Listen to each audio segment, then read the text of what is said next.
베트남 비전 트립 사역 보고를 우리가 할 텐데요. 38명이 6박 8일 일정으로 다녀왔습니다. 사역 보고를 위해서 우리 조성철 안수 집사님께서 우리 사역 보고해 주시겠습니다.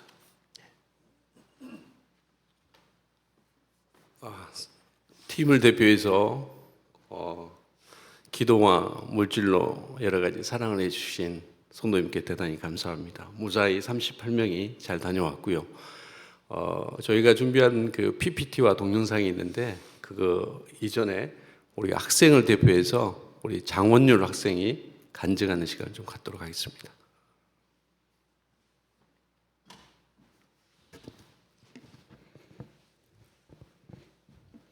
안녕하세요. 이번 베트남 비전 트립을 다녀온 중학교 2학년 장원율입니다. 시작하기 전 베트남 비전 트립을 허락해 주신 하나님께 영광을 돌리고 또한 담임 목사님과 모든 성도님들께 감사드립니다. 먼저 제가 베트남 비전 트립을 가기로 결정한 이유는 아직 교회 친구들, 형, 누나, 선생님들과 친하지 않아 친해지고 싶었고 또한 주변에서 비전 트립이 제 신앙생활에 좋은 영향을 준다 하여 좋은 기회다 싶었기 때문입니다. 저는 이제 교회를 다닌 지 2년이 되었습니다. 다닌 지 얼마 안 됐을 때 전 친한 사람이 거의 없었고 교회가 낯설기만 해서 교회를 다니기 싫고 귀찮았습니다. 하지만 그때 베트남 비전 트립 참가자를 모으고 있었고 저도 거기에 참가하여 1년 동안 많은 것을 배웠습니다. 1년간 준비하는 과정에서 저는 자연스레 교회 사람들과 친해져 갔고 교회 가는 것이 점점 재미있어졌습니다. 또한 교회 사람들이 저를 너무 잘 챙겨주셔서 항상 감사하게 생각합니다. 베트남 현지에서 사역하면서 저는 우리의 삶이 불편하게 사는 것이 아니구나라는 것을 깨달았습니다. 또 선교사님들이 목숨을 눈앞에 두고 낯선 땅에서 베트남 사람들을 위해 헌신하시는 모습에 감동받았습니다. 선교사님의 여러 좋은 말씀들 중에 제가 가장 기억에 남는 것은 지금 예수님을 따르는 것이 아직 늦지 않았다라는 말씀입니다. 저는 교회를 다닌 지 얼마 되지 않았고 아직 예수님에 대한 믿음이 확실치 않은데 선교사님의 그 말씀이 제 마음을 하나로 정해주신 것 같습니다. 저는 이 말씀을 듣고 우리가 예수님을 찾아간 것이 아니라 예수님이 우리를 위해 찾아오신다는 것을 깨달았습니다. 이러한 좋은 말씀을 해주신 강성만 나성계 선교사님들께 감사하다는 말씀을 전하고 싶습니다. 또한 저희는 베트남 친구들에게 사역하면서 정말 즐겁기도 했고 눈물이 날 뻔도 했습니다. 제가 베트남 친구들과 친해지기 위해 여러 이야기를 하다가 가고 싶은 나라를 물어보게 되었는데 그때 아이들이 한국을 가보고 싶다고 말하자 조금 울컥했습니다. 저는 하고 싶은 걸 다 하지 못하고 사는 아이들이 안쓰럽기도 했습니다. 이번 베트남 비전 트립을 다녀온 후 저는 많은 것을 느꼈습니다. 베트남에서는 힘든 환경 속에서도 열심히 찬양하고 기도하는 성령 충만한 모습을 보며 좋은 환경에서도 교회 가는 걸 귀찮아할 때도 있는 제 자신을 깊이 반성했습니다. 앞으로 하나님이 정해주신 길을 따라 걸으며 믿음 생활을 열심히 하겠습니다. 감사합니다.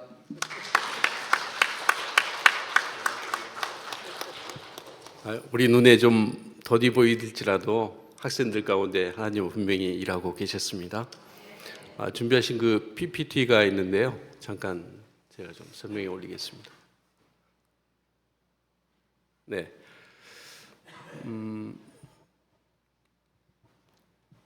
저희가 그 성림교회에서 비전 트립을 총 3차례를 좀 다녀왔는데 1차는 그 베트남 하노이로 좀 다녀왔습니다. 그리고 2차는 그 필리핀으로 좀 다녀왔고요.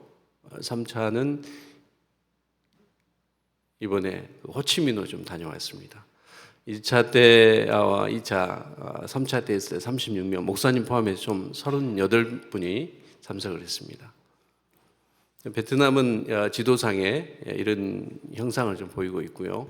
여우를 좀 닮은 듯한 그런 지형을 좀 베트남은 가지고 있었고, 그 베트남 1차 때는 그 북부, 베트남의 북부 하노이, 지금 수도인데요. 거기를 좀 다녀왔었고요. 이번에 2차 호치민으로 지금 다녀왔습니다. 저희가 이제 1년여 전부터 가기 위해서 교육을 했고요. 총 이제 시작할 때는 44명이 시작을 했는데 중간에 교육을 좀 참석하지 못한 학생들 또 교사를 좀 배제하고 순수하게 교육을 다 이수한 친구들만 36명이 참석을 했습니다. 중간에 그 양림동 선교 유적지를 좀 방문을 해서 선교에 대한 마음을 좀 기리는 시간을 좀 가졌고요. 그리고 이제 이팜너머라는 장애인 시설을 가서 거의 청소도 해드리고 우리 학생들하고 교수들이 또 같이 함께 식사하는 시간을 좀 가졌습니다. 네. 그리고 재정적인 부분은 저희가 이제 개인당 80만 원이 교회에서 70만 원 좀 지원이 됐었고요. 그리고 성도님들이 약 30만 원 정도 해주셔서 풍족하게 이렇게 쓰고 왔습니다.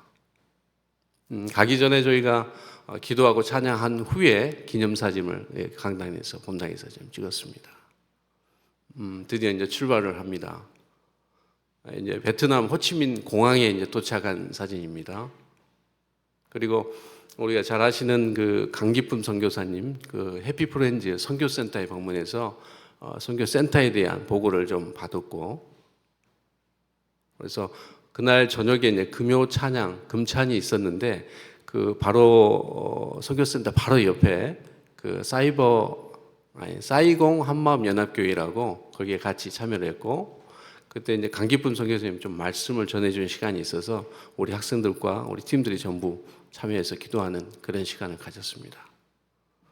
다음 날 아침에 이제 아침 식사, 다음 날은 일정은 저희가 그 현지 학생들과 같이 그 성경 공부를 하는 시간을 가졌습니다. 이제 특히 이 해피프렌즈는 다문화 가정의 아이들을 섬기고 있었는데요.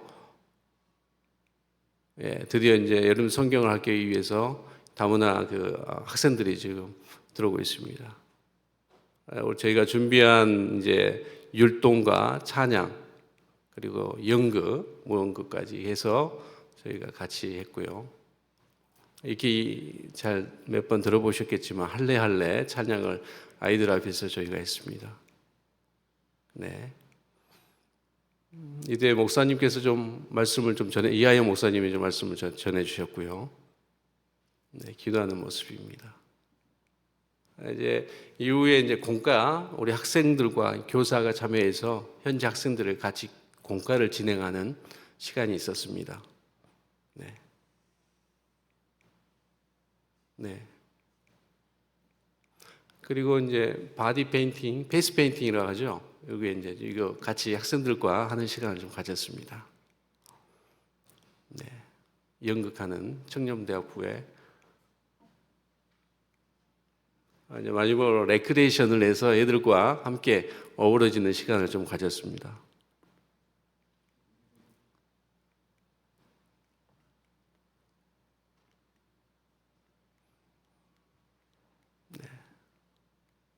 네, 기념사진 끝나고 나서 저희가 그 망고철이었습니다. 그래서 갈증을 참 맛있고 달고 맛있었습니다. 한국보다도 훨씬 맛있더라고요.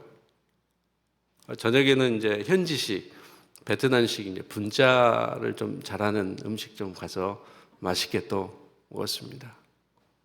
저녁에는 저희가 꼭 그 하루의 일정을 같이 나누는 시간, 참 은혜로운 시간이었습니다. 이때 아이들 간에 많은 변화가 있었던 것 같습니다. 네. 그리고 이제 다음 날 주일이었었는데요.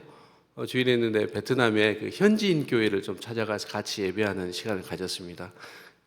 현지 그 언어로 하다 보니까 좀 그 통역사가 일부 있었는데 그래도 전달하는 과정이 약간 서툴러도 저희가 다 이해하고 그렇게 들었습니다. 시간은 약 2시간 20분 가량을 했었는데 상당히 그 지루하지 않고 은혜스러웠던 것 같습니다.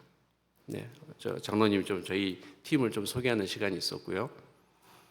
네, 그래서 이후에 오후의 일정은 그 제2 선교센터인 강기쁨 선교사님 조이 선교회 선교센터를 방문해서 선교센터에 대한 설명을 좀 듣는 시간이 있었고 저희가 함께 기도하는 또 그런 시간이 있었습니다. 네. 1층은 카페를 또 운영을 했었거든요. 그래서 이제 저희가 일정을 마치고 이제 무이네라는 그 도시로 해서 이동을 해서 호텔 안에서 저희가 같이 그 우리 부모님들께서 그 동영상, 영상 편지를 준비했는데 그래서 상당히 그 감동적이었고 뜻깊은 시간이었습니다. 차로 이동하는 중에 그 사막 피곤해서 전부 다 쓰러졌네 애들이. 이제 관광하는 시간이 좀 있었었는데요. 이제 크레이지 아이스라고 그 일정 좀 방문을 했었고요. 예. 딴따라 여기는 달랏이라는 곳입니다. 그래서 상당히 높은 선선한 곳인데 딴따라는 폭포 앞에서 저희가 기념사진을 찍었습니다. 여기는 딴따라는 없었습니다. 음악은 없더라고요. 예. 그리고 이제 저녁 시간에는 우리 아시는 하노이에서 먼 거리인데 우리 그 나성계 선교사님이 오셔서 저녁 동안에 특별히 이제 선교에 대한 또 애들 비전에 대해서 그렇게 말씀을 전해 주셨습니다. 또 저녁에는 우리 또 목사님께서도 장로님하고 두 분이서 각 조별로 참석을 해서 함께 나누는 시간, 참 은혜로운 시간이었습니다. 네, 그리고 다음 날 또 오전에 선교사님 2차로에서 그 말씀을 좀 강연을 해주셨습니다. 공간이 좀 비좁았지만 그래도 좁은 공간에서 하다 보니까 더 집중도가 더 있었던 것 같습니다. 멋있는 우리 세 분의 장로님과 목사님이 나왔네요. 예, 1900곳이 상당히 선선한 곳이었는데 상당히 경치가 아름다웠습니다. 그리고 이제 진흙공원으로 가는 사진, 진흙공원에서 좀 찍은 사진입니다. 예, 저녁에는 이제 식사를 이렇게 현지식으로 또 하게 됐고요. 예, 저녁에도 나누는 시간 있었고 이제 다시 달랏을 지나서 이제 무이네로 이동을 했습니다. 무이네 오기 전에 이제 정식 현지식을 좀 먹게 됐고요. 멋있는 우리 장로님 해변가에서 한번 기념거를 좀 나눴고요. 예. 이제 이게 하얀 사막이라고 사막이 있었습니다. 그곳에. 그래서 이게 팀들이 전부 다 모여서 기념사진을 찍었습니다. 이하유 목사님이 아주 가운데서 도드라집니다만. 예.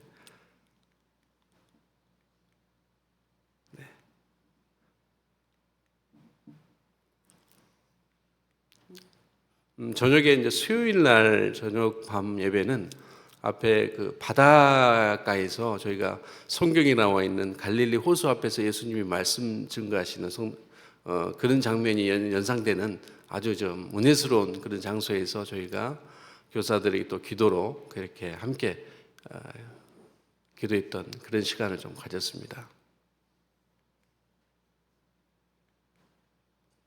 저녁에는 또 이렇게 나누는 시간 우리 장로님이 또 조별로 참여해서 무인의 일처는 참 아름다웠습니다. 아침 일찍 우리 창주 장로님은 밖에 나가서 수영도 또 하고 일찍 오고 하고 오고 그러시던데 예. 호텔 안에 그 수영장이 있고요. 호텔은 이제 가기 전에 저 기념사진을 좀 찍었습니다. 그리고 이제 무인에서 이제 호치민으로 공항으로 이동해서 상당히 그 호치민도 경제 발전이 막 이루어지고 있는 그런 도시더라고요. 이렇게 해서 일정을 마치고 무사히 38명이 한국에 도착을 했습니다.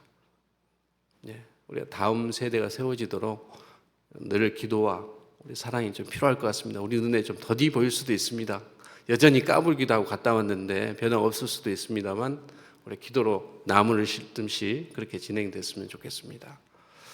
그리고 이제 저희가 일정은 저희가 12일부터 해서 19일 날 1월 그렇게 해서 다녀왔고요. 인원은 총에 38명이 참여를 했습니다. 그리고 지출 경비는 좀 전에 말씀드렸다시피 그렇게 개인 지출은 80만 원이었고 교회와 또 성도님들의 재정 후원으로 해서 총 180만 원이 그렇게 소요돼서 은혜롭게 그리고 또 쓰고도 남아서 현지 선교사님을 또 후원하는 그런 시간을 좀 가졌습니다. 이를 위해서 섬겨주신 성도님께 팀을 대표해서 진심으로 감사의 말씀을 드리고요. 이어서 그 이수정 집사님이 그 교사를 대표해서 간증하는 시간을 갖고 이어서 동영상을 좀 시청하는 시간으로 시간 좀 마무리 지을까 합니다.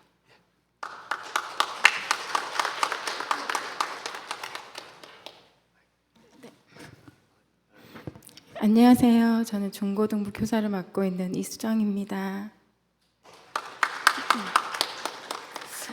먼저 간증하기에 앞서 먼저 짧게 기도 먼저 하고 시작하겠습니다. 사람이 마음으로 자기의 길을 계획할지라도 그의 걸음을 인도하시는 이는 여호와이시니라. 아멘. 매 순간 선한 길로 인도하여 주시는 하나님 아버지 감사드립니다. 미련하고 부족한 자를 주님 주시는 지혜로 복음의 신비를 알게 하시고 예수 그리스도의 복음을 전할 수 있도록 선교 여행에 동참하고 허락하시니 감사와 영광 올려드립니다. 귀한 자리에 세워주시고 오직 예수님만 드러나는 자리가 되어 도전의 기회가 되고 큰 은혜가 넘치는 시간이 될 수 있도록 이끌어 주시옵소서. 감사드리며 예수님의 이름으로 기도드립니다. 아멘. 베트남 비전 트립을 허락해 주신 하나님과 또 담임 목사님, 장로님, 성도님들께 감사드립니다. 주신 귀한 은혜 감사와 오직 하나님만 영광 받으시길 원합니다. 6박 8일간의 시간 동안 우리를 통해 역사하신 성령님의 임재하심을 짧은 글로 다 표현할 수는 없지만 일정을 통해 선교가 어떤 모습으로 또 하나님의 계획 안에 이끄셨는지 여정을 함께 하셨으면 좋겠습니다. 신앙생활을 하면서 큰 기도 제목이 있었다면 선교였습니다. 죄인을 사랑과 긍휼로 또 자비로 구원하여 또 자녀 삼아주시고 또 그 크신 은혜에 감사하여 저도 다른 이들에게 주님의 귀한 사랑을 전하며 흘려보내야겠다는 생각에 또 선교에 대한 소망을 주셔서 특히 어렵고 힘들고 취약한 곳에서 사명감으로 주님의 사랑을 전하는 선교사님에 대한 소망을 마음에 심어주셨습니다. 동역자로 힘이라도 되어드리면 얼마나 좋을까. 현장에 계시는 선교사님을 향한 마음, 그러면서 한 번도 가보지 못한 해외여행이 제 선교 여행의 첫 번째가 되게 해주세요 라며 또 하나님께 하나의 기도 제목이 됩니다. 1년의 비전트리 교육 과정을 통해 선교를 준비하는 것부터 선교의 시작이라고 느끼게 해주시고 또 다녀와 보니 다녀온 후부터가 선교의 시작임을 또 알게 해주셨습니다. 교육과 훈련 속에 부족하고 연약한 저의 모습을 교만함과 다듬어지지 않았던 모든 부분들을 보게 하시고 쓰러지고 넘어지고 또다시 힘주시며 일어나게 하시는 과정을 통해서 지극히 거룩하신 주님만을 더 바라볼 수 있도록 붙잡아 주시고 또 있는 자리로 나와 함께 할 수 있도록 인도해 주셨습니다. 주님은 정말 사랑이시고 또 선하게 인도하시는 주님을 찬양합니다. 되돌아보면 지난날에 그 시간과 또 마음의 준비를 할 수 있었고 비전 트립 훈련으로 또 성숙을 위해서 감당해내야만 했던 연단의 시간들이 참 소중하고 값진 선교 여행이 될 수 있기 위한 하나님의 뜻이었다는 걸 깨닫게 해주셨습니다. 베트남 땅을 섬기러 왔지만 제한적인 종교활동 또 목숨 걸고 신앙생활을 하시면서 다문화 가정의 사역 또 사명을 위해서 인내와 사랑으로 섬기시는 강성만 선교사님을 통해 많은 사랑과 열정을 배우고 왔습니다. 하루하루 일정을 통해 같은 길을 걸어갈 수 있는 동역자가 있다는 것에 감사하고 또 밤마다 또 팀별끼리 돌아가면서 각자의 삶을 나누는 시간이 참 감사하고 은혜로운 시간이었습니다. 나선계 선교사님의 세미나 장소가 마련되지 못하여 숙소를 활용하여 작은 곳에 38명의 인원들이 조목조목 앉아 열정으로 설교하시는 그 시간들이 우리가 계획하지 않아도 성령님의 이끄심이 마치 마가의 다락방에 모인 제자들처럼 뜨겁게 느껴졌고 그 후에 모인 조언들과의 나눔에서 각자에게 임하셨던 주님의 은혜가 개인의 선교의 도전, 또 목표, 약속이 되는 소망을 주심으로 하나님이 저희들에게 주시는 영광이 아닐까 생각해 봅니다. 또한 베트남 땅에서 담임 목사님과 장로님, 비전트립 모두가 수요 예배로 주를 높이며 하나님 예배 받으시는 귀한 자리 마련해 주셔서 큰 감사와 영광 올려드립니다. 하루는 식당에서 점심 식사를 하고 있었는데요. 작고 조그만 아이가 걸어 들어오는 것을 이제 보게 되었습니다. 근데 그 작고 조그만 아이가 한 5살, 6살 정도 돼 보이는데 엄청 이렇게 겉모습은 허름하고 너무 이렇게 초라해 보이는 아이가 걸어 들어오는 거였어요. 그러면서 걸어 들어오면서 모자를 이렇게 딱 벗고 딱 들어오더니 저희 테이블 앞에 딱 가운데 서 있는 거예요. 그래서 아무 말도 하지 않았어요, 그 아이가. 근데 저도 이제 모든 그 같이 테이블에 있던 사람들이 오림이 돼버렸어요. 아무 말도 하지 못하고 그냥 이렇게 바라만 보고 있었는데 그 아이도 아무 말도 하지도 않고 그냥 서 있는 거예요. 그러면서 그 다른 두 곳 테이블 정도를 옮겨 다니다가 그 식당의 직원에 의해서 직원이 그 아이에게 가가지고 지폐를 이렇게 손에 쥐어주면서 조용히 이렇게 밖으로 나가는 것을 바라볼 수밖에 없었어요. 근데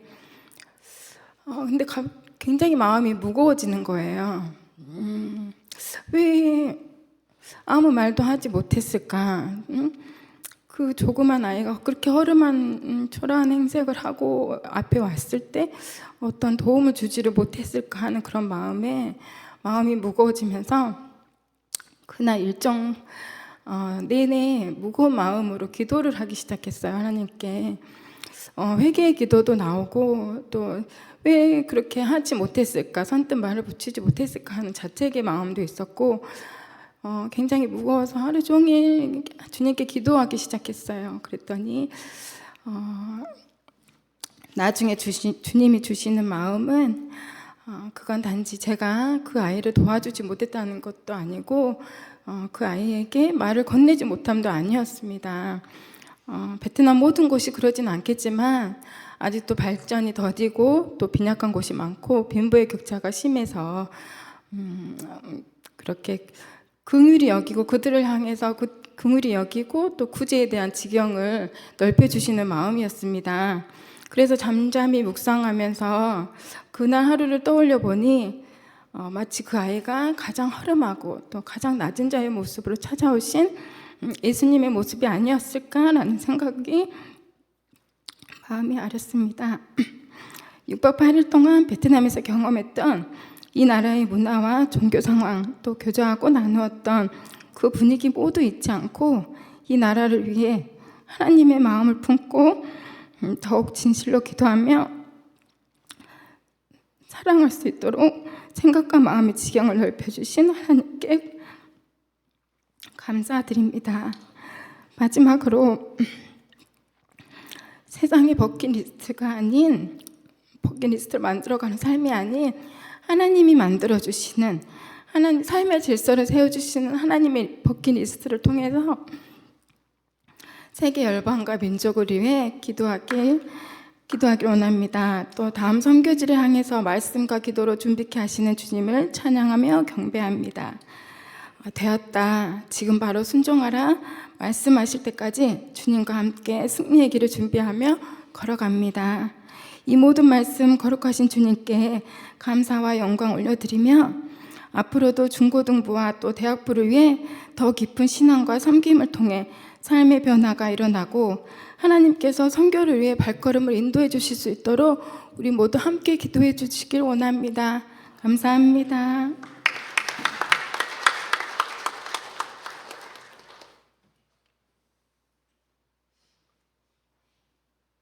예, 마지막으로 이제 준비한 동영상이 있는데요. 그걸로 해서 베트남 비전 트립 보고를 마치도록 하겠습니다. 네, 우리 감사해 보시겠습니다.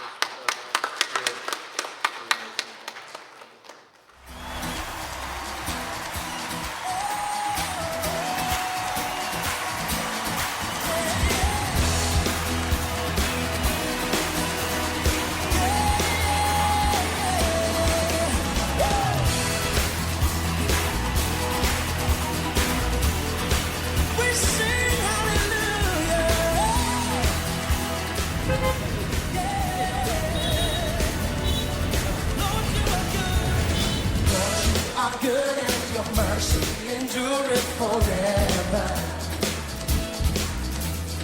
Lord, you are good and your mercy endureth forever.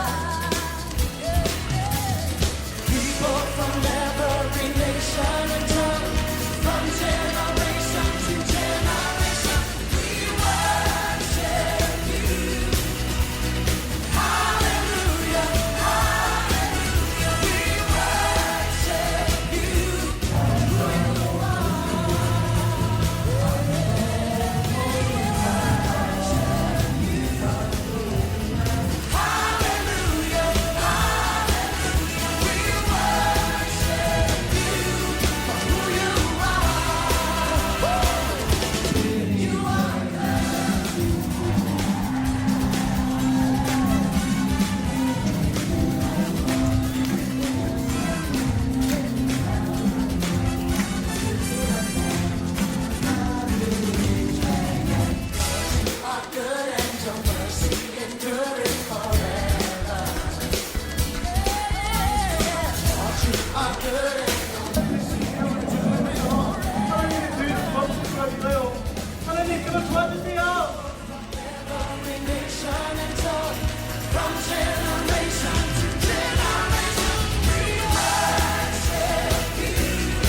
행복한데 이 말은 뭐냐면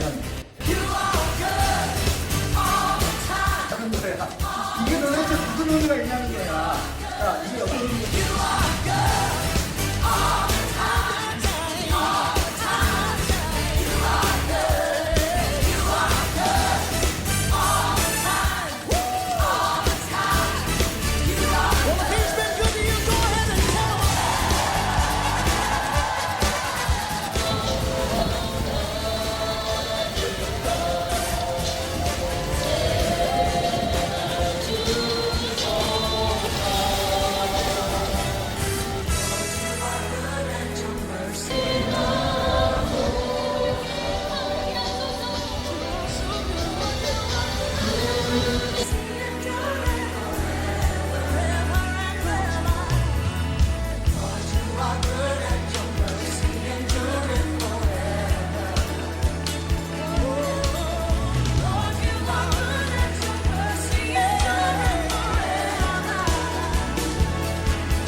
예, 우리 모든 영광, 우리 하나님께 영광의 박수 드리겠습니다.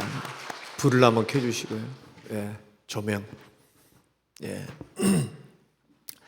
우리가 말씀을 찾기 전에 우리 마지막 그 야자수 앞에서 우리가 찬양하고 예배를 드렸었는데 무식하면 용감하게 그렇게 합니다. 사실 그렇게 하고 난 후에 여행사 사장은 내가 예배를 그렇게 하자고 하니까 거역은 못하고 완전히 표정이 굳어 있어요. 그 장로님이신데. 왜 그런고 하니 목사님 베트남 와서 대놓고 이렇게 호텔에서 호텔 바로 앞이거든요.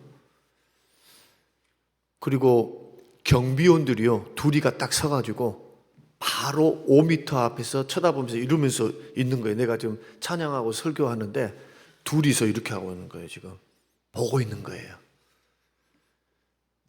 그러니까 추방당하는 것은 첫째, 두 번째는 여행사 그 대표가 이제 선교 목적으로 이렇게 이제 들어온 거잖아요. 그러니까 걸리게 되면 베트남에서 장사를 못 해요. 이제 여행을 못 하는 거예요. 블랙리스트 올라가면.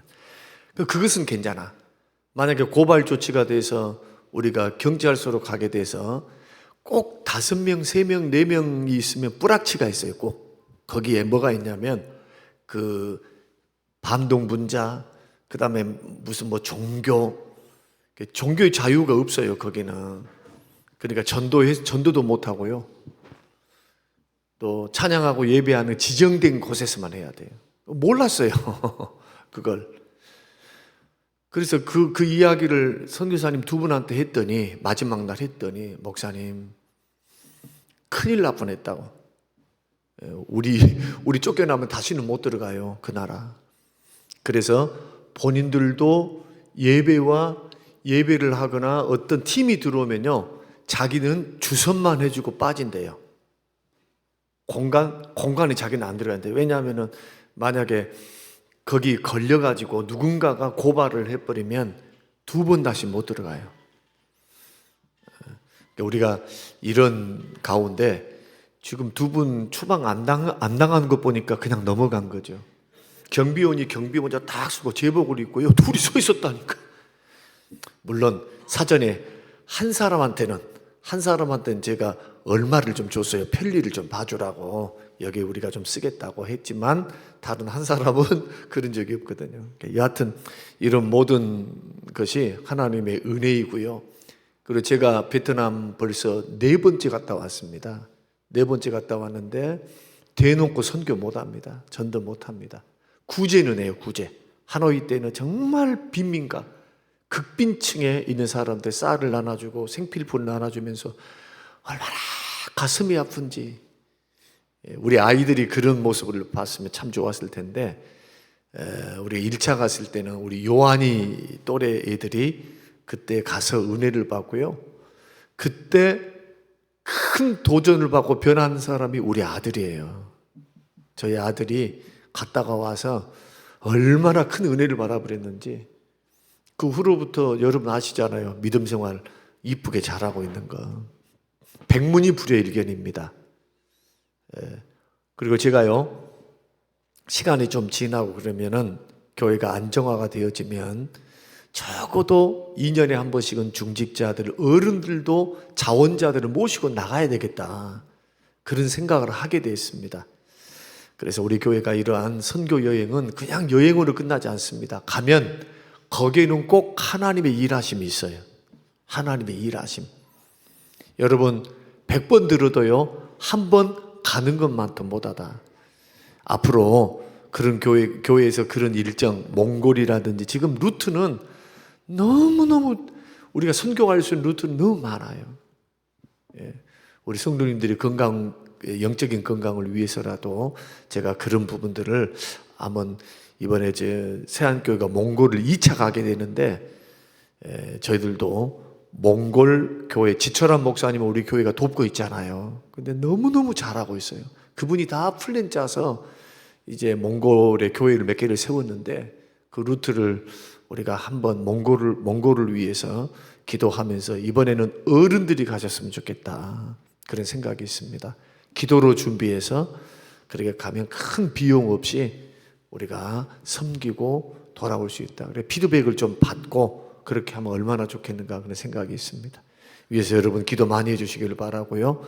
선교는 하나님의 지상 명령이고 주님의 소원입니다. 제가 오늘 설교를 좀 바꾸겠습니다. 그리고 방송실에 부탁을 드리는 것은요, 그 간증했던 보고 때부터 시작해서 설교까지 통으로 해서 일부 것을 좀 올려놓으시길 바랍니다. 1, 2부를 다 올려주시기 바랍니다. 자, 성경 말씀 요나서 1장 2절 말씀만 보겠습니다. 요나서 1장 2절. 이번 주 설교는 다음 주 하고요. 오늘은 제가 감동이 왔습니다. 1장 2절 말씀 우리 같이 읽겠습니다. 너는 일어나 저 큰 성읍 니느웨로 가서 그것을 향하여 외치라. 그 악독이 내 앞에 상달되었음이니라 하시니라. 아멘. 오늘 본문의 말씀의 제목은 뭐냐 하면요, 일어나 가라입니다. 하나님께서 아수르의 수도였던 니느웨, 적어도 12만 명이라고 하는 성인 남성이 살고 있었고, 또 12만 명은 성인 남성을 기준으로 한 인구였기 때문에 여인들, 어린아이들, 또한 노인들을 생각하면은 그 당시 대제국의 수도였으니까요, 50만에서 80만이 추정되어지는 그런 대도시에 하나님께서 심판을 작정하셨습니다. 야, 이대로 놔둬서는 안 되겠구나. 하나님 그렇게 마음을 잡수신 겁니다. 왜냐하면 너무너무 잔인해요.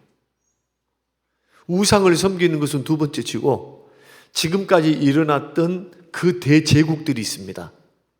대제국 가운데서 가장 잔인한 역사에도 기록이 되어 있어요. 아시리아는 얼마나 이 민족이 잔인한 민족인지. 그래서 그들의 악이 하늘에 닿아버렸어요. 오늘 성경에 보십시오. 뭐라고 말씀하는가? 그 악독이 내 앞에 상달되었다. 상달이 뭡니까? 상달. 기도도 상달되었다. 기도가 하나님 앞에 도착했다는 그 말이에요. 이것은 하나님께서 보십시오. 하나님 입장에서는 상달이란 표현을 쓸 필요가 없어요. 왜? 내가 숨어서 기도하는 거 다 듣고 계시는데 이것은 우리 편에서 알아듣기 쉽게 설명한 겁니다. 무슨 뜻이냐 하면은 하나님 앞에 상달되었다는 하나님께서 다 알고 계시는데 하나님이 보실 때 이것은 도저히 묵과할 수 없는 악의 크기와 악의 깊이라는 겁니다. 하나님께서 인간을 창조하셨는데 창조한 인간 가운데 이렇게 악독하고 잔인한 민족은 없었다는 거예요. 사람을 죽일 때 어떻게 죽이느냐? 그것은 여기서 다 말씀 안 드리겠습니다. 너무나 비참하니까 역사의 문헌에 그렇게 나타나고요. 그리고 또 정복을 하게 되면은 다시는 반역을 못하도록 다른 나라들이 벌벌벌 떨어서 그냥 항복하도록 시체 더미를 세워놓고 목을 잘라서 산처럼 쌓아놔서 완전히 그 지역을 초토화시키고 모든 남녀노소를 다 죽였어요. 막론하고.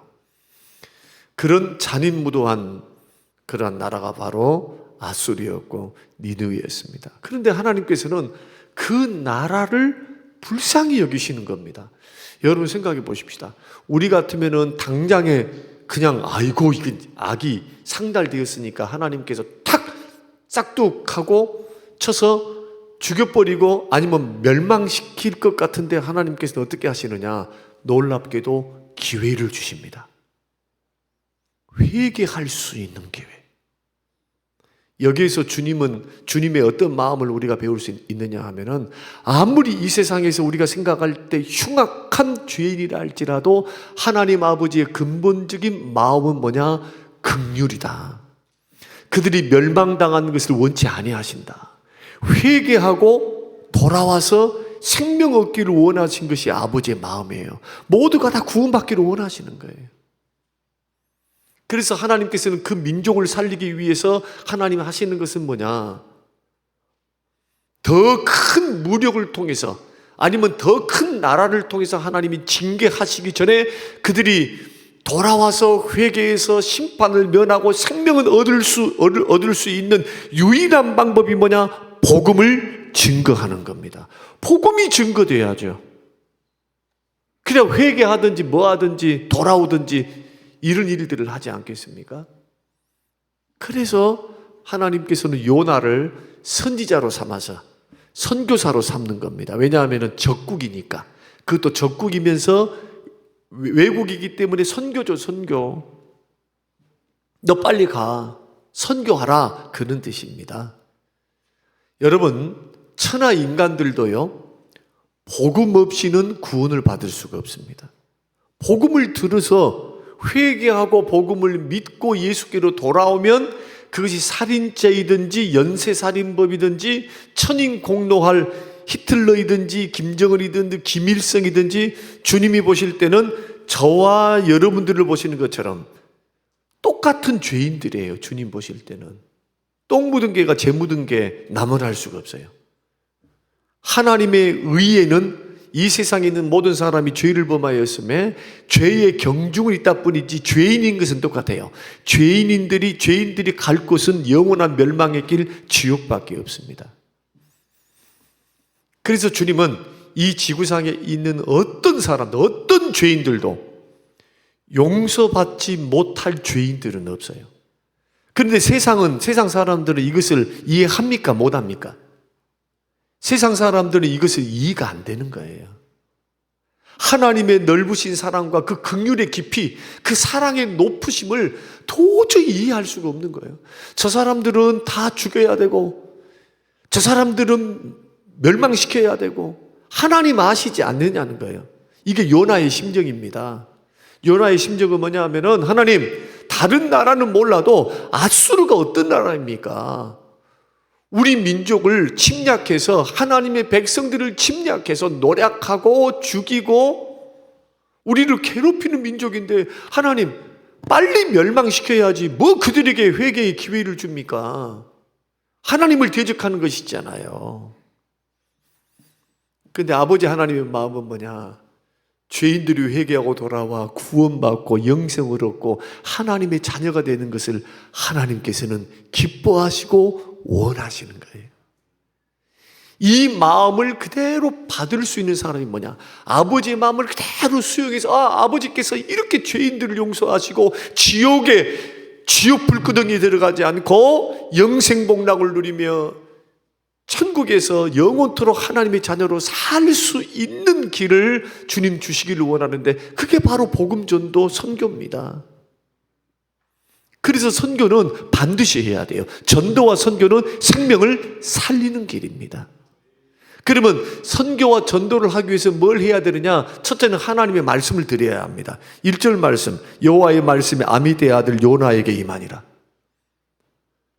받은 말씀을 가지고 복음을 증거하는 거죠. 근데 우리는 이미 뭐가 주어져 있습니까? 생명, 완성된 생명의 말씀이 주어져 있어요. 근데 주님은 우리에게 명령을 뭐라고 말씀하느냐? 생명을 구원할 수 있는 유일한 방법이 오직 성령이 너희에게 임하시면 너희가 권능을 받고 예루살렘과 온 유대와 사마리아와 땅끝까지 이르러 내 증인이 되라. 복음 증거를 통해서 죄인들을 구원하는 것이 하나님의 방법입니다.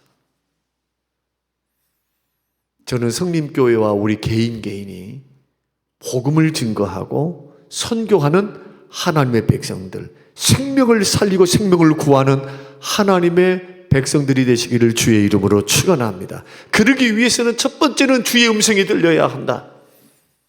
주의 말씀이 우리 심령 속에 요동을 쳐야 돼요. 어떤 말씀? 복음 전하라. 생명을 구원하라. 죄인들을 구원하라. 두 번째는 2절 말씀, 일어나야 합니다. 너는 일어나라는 거예요. 성림교회가 일어나야 합니다. 믿습니까? 개인이 깨어서 일어나야 돼요. 그냥 자기 혼자만 잘 먹고 잘 믿고 그냥 자기 신앙생활 잘하고 이러지 말라고. 이것은 어린아이 신앙이고 이기적인 신앙생활입니다. 이것은 주님이 기뻐 안 해요. 교회 생활도 오로지 그냥 나의 구원만을 위해서, 내 가정만을 위해서 안 됩니다. 전도와 선교는 예외가 없어요. 모든 택한 백성들에게 주시는 하나님의 거룩한 부담입니다. 거룩한 부담. 예수 믿고 구원받은 사람은 빚져 있습니다. 복음에 빚져 있어요. 보내든지 가든지 섬기든지 둘 중에 하나여야 합니다.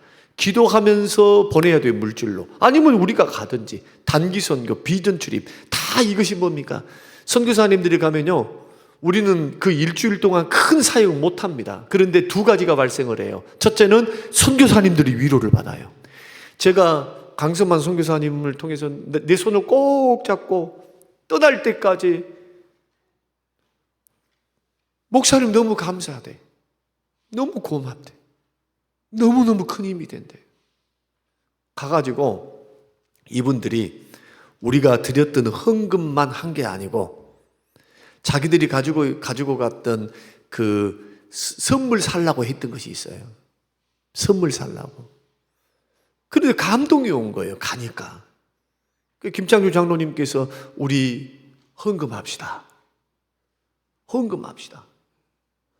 그래가지고 이놈들이 다 털어가지고 애들도 어른들도 38명이 싹 털어가지고 헌금을 하고 있고, 근데 그 액수가 안 밝히겠습니다. 제가 월요일날 도착을 했는데 우리 아들이 저한테 묻는 거예요. 아빠, 돈 좀 있으세요? 야, 너 환전해가지고 너 가져갔잖아, 너. 아무 말 대답을 안 하는 거예요. 근데 언제 알았냐? 장로님이 이야기를 해주니까 헌금 다 해버렸구나. 그런데 행복해해요. 여러분, 비전 출입 갔다 와가지고 저한테 지금 개인적으로 이렇게 섬기겠습니다 하신 분들이 지금 생겨났는데, 하나님께서 영혼 구원을 위한, 선교를 위한 아버지의 마음을 여러분 아시겠죠? 여러분 일어나시길 바랍니다. 영적으로 앉아있는 사람, 영적으로 누워있는 사람, 병들어 있는 사람 선교 못해요. 절대로 안 돼. 일어나야 돼요. 성림교는 영적으로 부응해야 되고 일어나야 될 줄로 믿습니다. 세 번째는 가야 합니다. 가야죠. 가서 닌느웨로 가서 구체적으로 가야 돼요. 그래서 가든지 보내든지. 마지막은 시간이 다 됐으니까 외치라. 뭘 외칠까요? 예수 외쳐요. 예수. 복음을 외쳐야죠. 예수 믿으면 구원받습니다. 예수 믿으면 영생을 씁니다. 예수 믿으면 죄 용서받습니다. 값없이 은혜로 죄 용서받고 하나님의 자녀되고 영원한 천국 백성이 됩니다. 예수 믿으세요.